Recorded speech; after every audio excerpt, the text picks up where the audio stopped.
করি আমরা কিন্তু একদমই পুরোপুরিভাবে সেলাই কাজে ব্যস্ত থাকতে পারি না। আমরা কিন্তু সংসার বাচ্চা কাচ্চা সমস্ত কিছু সামলে তারপর সেলাই বইতে লাগে, তো তার লাগে আমরা লাগে একটু টাফ হইয়া যায় যখন ইমার্জেন্সি কাজ আয়, মানে একদিনের মধ্যে যদি কাজ আয় তাহলে অনেকটাই কষ্ট হইয়া যায়। তো আগের দিন তো বইতেই পারছি না, পরের দিন সকালের কাজকর্ম কমপ্লিট করিয়া তারপর গিয়া সেটা সেলাই কাজটা লইয়া সেটা বইছিলাম। যাই হোক 3 ঘন্টার মধ্যেই প্রায় 3-4 ঘন্টা লাগছে ব্লাউজটা রেডি করে আলাইছিলাম আমি। জানো তো একদম খাওয়া দাওয়া সব কিছু বাদ দিয়া, রান্নাবান্না সব কিছু বাদ দিয়া আমি এই ব্লাউজটা রেডি করছিলাম, যেহেতু বিকালের মধ্যে ডেলিভারি দেওয়ার কথা আসছিল। তো খুবই ইমার্জেন্সি আসছিল আর খুবই কষ্ট হইছে ব্লাউজটা বানাইতে।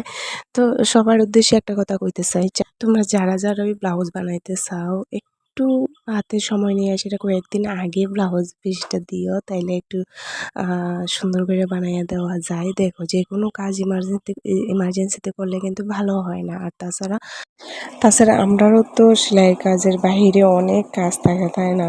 যেহেতু আমরা ঘরে বইয়া সেলাই করি, তো পুরোটা টাইম আমরা কিন্তু সেলাই কাজে দিতে পারি না। পুরোটা টাইম কিন্তু আমরা সংসারের কাজকর্ম কমপ্লিট করে তারপরেই কিন্তু সেলাই কাজে বইতে হয়।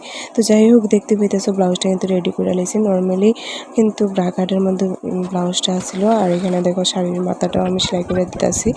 তো ব্লাউজটা বানানো কিন্তু কমপ্লিট হয়ে গেছে। তোমরা তবু কমেন্টে জানাইও কীরকম হয়েছে, একদমই ইমার্জেন্সিতে বানিয়েছি।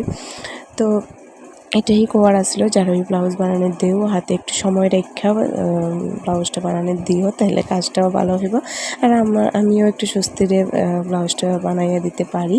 তো এটাই করার আসলো। আর অনেকে আছে, দেখো অনেকেই কইব যে সিম্পল একটা ব্লাউজ হইতো বানাইবা, সিম্পল ব্লাউজ বানাইতে আর কতটুকু সময় লাগবে, সিম্পল ব্লাউজ বানানোর তো আর কোনো কষ্ট না। দেখো যে কোনো কাজেরই কিন্তু কষ্ট আছে, যে কোনো কাজেরই কিন্তু মানে সময় ব্যয় করতে লাগে, এটা যারা করে তারাই বুঝে। তো যারা করে না তারা বুঝতো না। যে কোনো কাজের পিছনে কিন্তু কষ্ট আছে ভাই, মানে অন্যরা মনে হইব যে কাজটা হয়তো সহজ, কিন্তু সহজ না। যে করে হেউই জানে কাজটা কতটা কঠিন। সিম্পল হইলেও কিন্তু এই কাজটার পিছনে আমরা অনেকটাই সময় দিতে লাগে। তো এটাই করার আছিল। সিম্পল বললা যে এটা একদমই সময়ের প্রয়োজন হইতো না, একদমই কষ্ট ছাড়া হইয়া যাইব গা, এরকম কিন্তু না। এটার পিছনে অনেকটাই সময় বেহুল আছে। যেমন দেখো ব্লাউজ প্রথমে ইস্তারি দিতে লাগবো, লাইনিং, তারপর মেইন কাপড়, তারপরে কাটতে লাগবো, তারপর এক এক পার্ট জোড়া লাগাইতে লাগবো, তারপর গিয়ে সেটা ব্লাউজ রেডি করতে লাগবো, তারপর আবার হুক লাগাইতে লাগবো, তারপর গিয়ে আবার ইস্তারি দিতে লাগবো। ওই সমস্ত পিছনে কিন্তু অনেকটাই সময় যায় কাটে। তার লাগে কইতাছি যে কোনো কাজেরই কিন্তু কষ্ট আছে, কষ্ট ছাড়া কিন্তু কোনো কাজই করা সম্ভব হয়।